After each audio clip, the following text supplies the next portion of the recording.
नमस्कार, आप देख रहे हैं आर्यन न्यूज और मैं हूं आपके साथ पल्लवी सिंह। तो चलिए ले चलते हैं आपको बॉलीवुड के गलियारों की तरफ। शुरू करेंगे सलमान खान के पॉपुलर शो बिग बॉस से। तो बता दें कि बिग बॉस वीकेंड का वार में मशहूर सिंगर बप्पी लहरी के गानों पर जमकर धमाल मचाया गया। रविवार को बप्पी दा बिग बॉस शो में बतौर मेहमान पहुंचे और इस शो में उनकी इंडस्ट्री में 50 साल पूरे होने का जश्न मनाया गया। इसके साथ ही उन्होंने अपने पोते स्वतीक को उसके गाने बच्चा पार्टी का भी प्रमोशन किया। सलमान खान ने बप्पी दा के साथ शो पर खूब मस्ती की और घर वालों के साथ उनकी मुलाकात भी करवाई। इस दौरान अफसाना खान का परिचय कराते हुए सलमान ने उन्हें फीमेल बप्पी दा कहकर चिढ़ाया। अब बप्पी दा की मौजूदगी में घर का माहौल भी जश्न में डूब गया। इस दौरान बप्पी दा के कई सुपरहिट गाने भी बजाए गए, जिस पर घर वाले थिरकते हुए नजर आए। कंटेस्टेंट्स ने उन्हें इंडस्ट्री में 50 साल पूरे होने पर ट्रिब्यूट भी दिया। सलमान खान ने बताया कि बप्पी लहरी ने जब इंडस्ट्री में डेब्यू किया था तो उनकी उम्र सिर्फ 20 साल थी। बप्पी लहरी से मिलते हुए अफसाना बताती हैं कि वो उनकी बहुत बड़ी फैन है, पर इस पर सलमान कहते हैं कि हाँ, ये फीमेल बप्पी दा है। इस पर घर वाले खूब तालियां बजाने लगते हैं। इसके बाद सलमान अफसाना को ये भी कहकर चिढ़ाते हैं कि उन्हें अफसाना की इज्जत से बचकर रहना चाहिए, क्योंकि 4 दिन तो वो सबकी इज्जत करती हैं और फिर बेइज्जती करने लगती है। इस पर अफसाना खान ने कहा कि वो ऐसी नहीं है।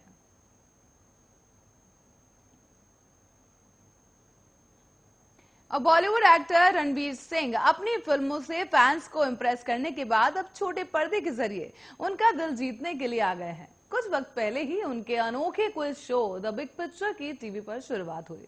शो का प्रोमो सोशल मीडिया पर काफी वायरल हो रहा है, जिसमें रणवीर एक कंटेस्टेंट की लाइफ स्टोरी सुनकर काफी इमोशनल होते नजर आ रहे हैं।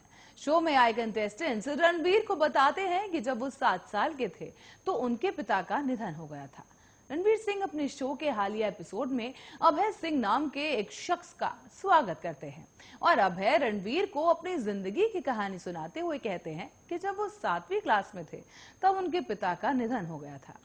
वो इतने छोटे थे कि मुझे समझ नहीं आया कि क्या हो गया। मेरे पिता के बाद मेरी माँ ने मुझे संभाला।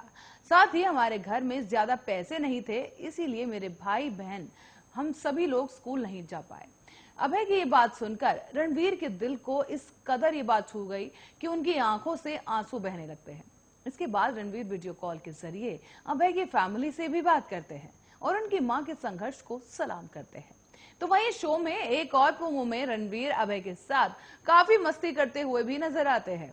वो उनकी मूंछों की तारीफ करते हैं। तो वहीं शो में रणवीर दीपिका को याद करते हुए कहते हैं कि जैसे कि आप लोगों को पता है कि मेरी शादी हो गई है और 2-3 साल में हमारे बच्चे भी हो जाएंगे, तो वो सभी को बताते हैं कि आप सबकी भाभी बचपन में इतनी क्यूट थी ना, मैं तो रोज उनकी बेबी फोटो देखता हूँ और कहता हूँ कि एक ऐसी दे दे मुझे भी, बस मेरी लाइफ सेट हो जाएगी।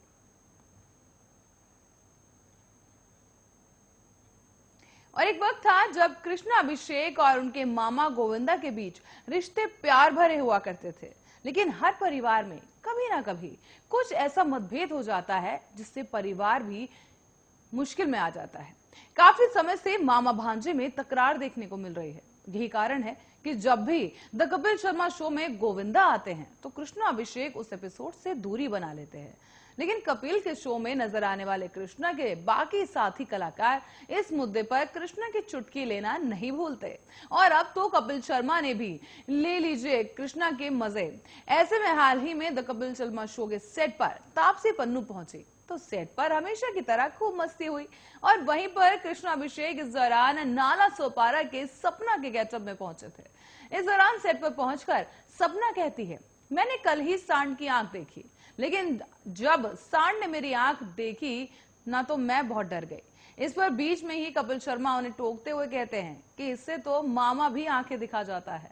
तो वहीं कृष्णा इस बात को सुनकर एक बार तो झिझक जाते हैं, लेकिन अगले ही पल वो बड़ी ही चालाकी से इस बात को कवर कर लेते हैं। वो कहते हैं, मैंने मामा की भी आंखें देखी है, चंकी पांडा था ना, उसमें बहुत अच्छी पिक्चर थी, वो बहुत मजा आया। गोविंदा और कृष्णा में किस बात को लेकर विवाद शुरू हुआ है, खैर इसके बारे में किसी को भी ठीक ठीक कुछ नहीं पता, लेकिन छोटी सी दरार अब काफी बड़ी बन चुकी है और दोनों के रिश्ते पहले से और भी ज्यादा खराब हो चुके हैं।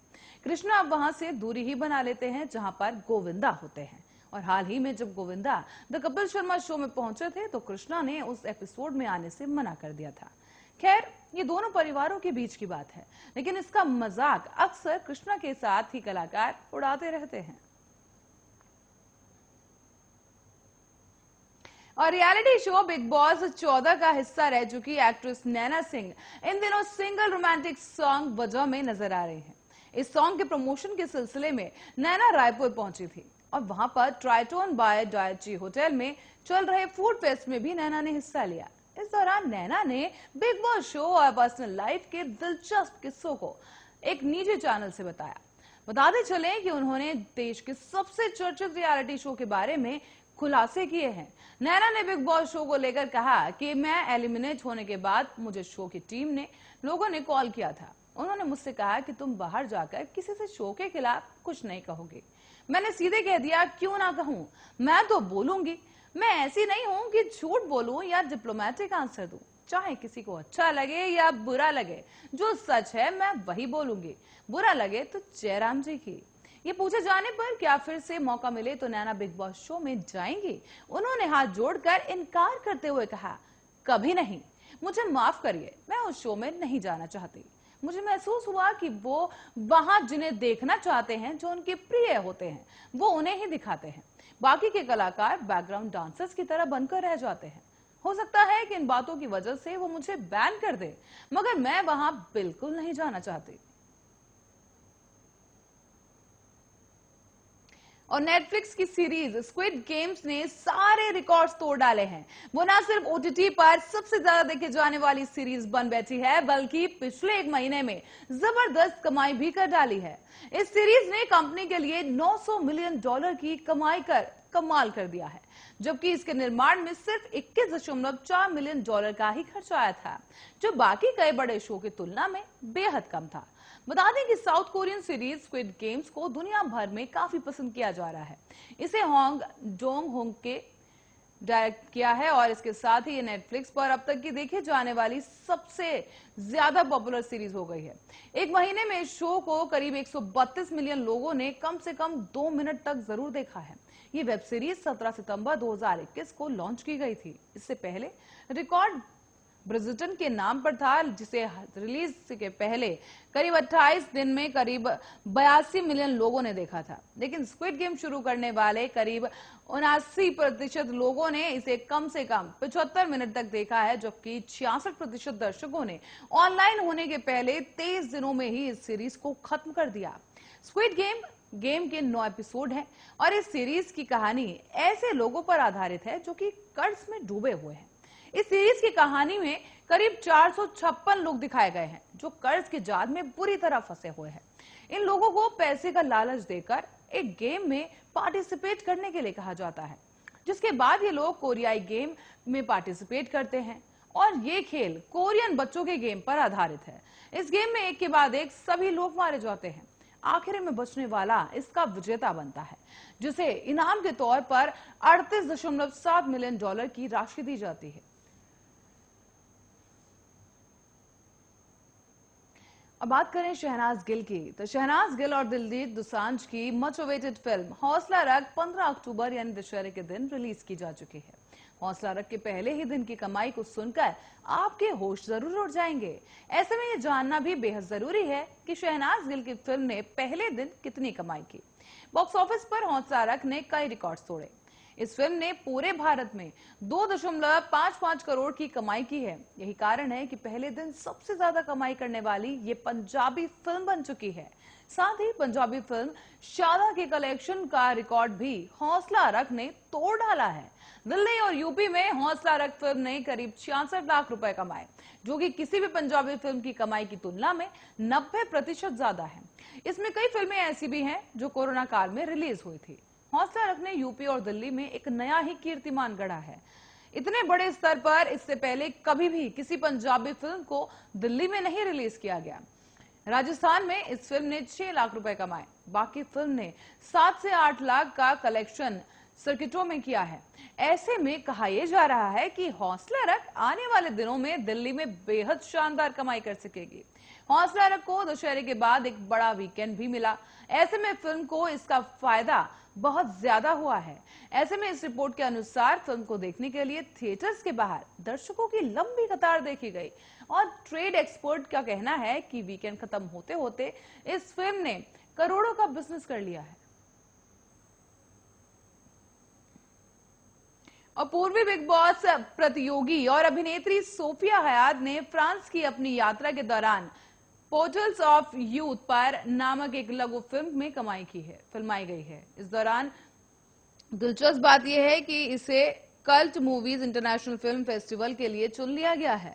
सोफिया कहती हैं कि फिल्म इस बारे में है कि कैसे समय के माध्यम से पोर्टलों का उपयोग करके अतीत में वापस जाने के लिए अनुनाकी नामक संस्थाओं के जरिए अतीत को ठीक करने के लिए यात्रा करती हूँ।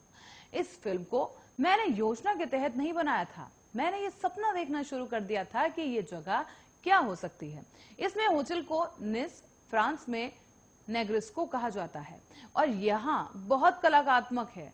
बताते चलें कि इसके परिवेश से प्रेरित थी और मैंने फोन लिया कि फिल्म बनाने के लिए एक रिंग लाइट खरीदी।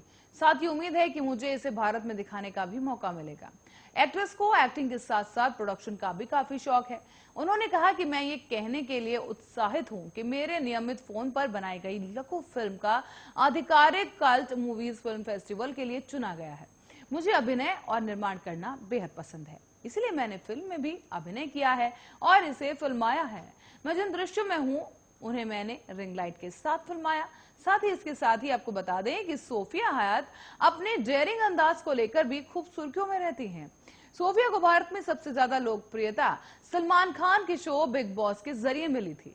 बता दें कि सोफिया हयात ने सलमान खान को लेकर सोशल मीडिया पर पोस्ट शेयर करते हुए कहा था कि वो कभी भी सलमान खान के साथ शो के फिनाले में नहीं जाएंगी, क्योंकि वो उनके साथ ना तो काम करना चाहती हैं, ना ही स्टेज शेयर करना चाहती हैं।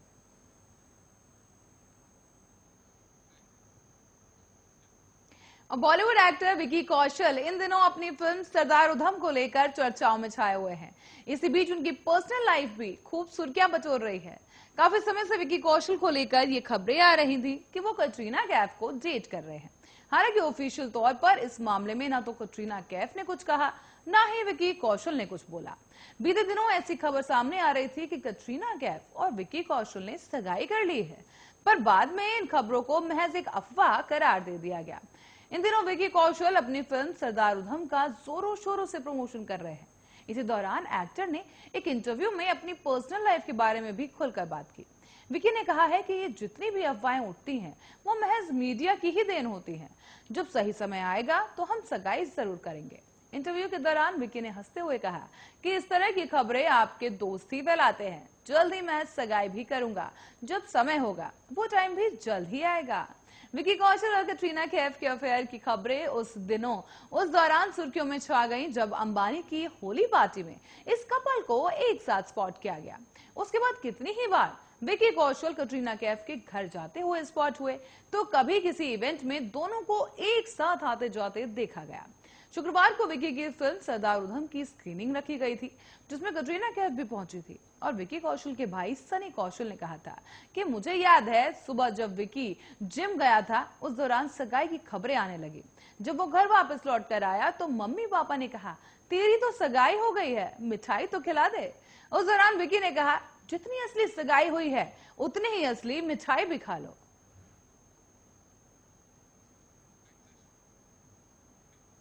और बिग बॉस के पहले दिन से ही घर में हंगामा शुरू हो गया है। शो के दौरान खूब लड़ाई झगड़ों से लेकर हदें पार करता रोमांस तक देखने को मिल रहा है और अब शो के मेकर्स घर में तापमान को और बढ़ाने की तैयारी कर रहे हैं। खबरों की माने तो मेकर्स घर में शमिता शेट्टी के बॉयफ्रेंड राकेश बापट और करण कुंद्रा की एक्स गर्लफ्रेंड अनुषा दांडेकर को लाना चाहते हैं। ये दोनों ही शो में वाइल्ड कार्ड एंट्री ले सकते हैं, पर अगर ऐसा हुआ तो शो और भी ज्यादा दिलचस्प हो जाएगा। राकेश बापट शमिता शेट्टी के साथ बिग बॉस ओटीटी में दिखाई दिए थे।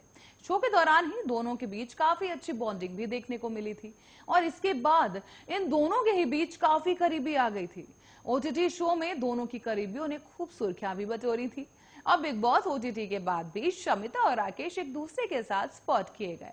राकेश शमिता की फैमिली से भी मुलाकात कर चुके हैं और घर के बाहर रहते हुए लगातार शमिता को सपोर्ट कर रहे हैं।